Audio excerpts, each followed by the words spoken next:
இப்ப நாம எண்கள் எழுத போறோம். 1 2 இங்க கவனி தம்பி 3 பாரு 4 5 அப்படி இல்ல இப்படி வந்து இப்படி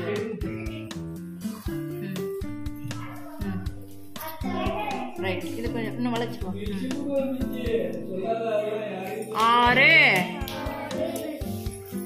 7 8 எப்படி வரும் என்ன சொன்னேன் இந்த இருக்கு பாரு இப்படி எழுதி வந்து இப்படி வரும் 8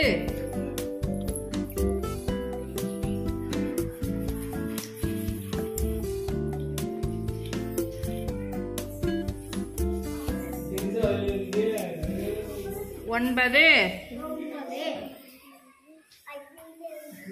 நல்லா நீட்டி விடு 10 வெரி குட் கிளாப் பண்ணா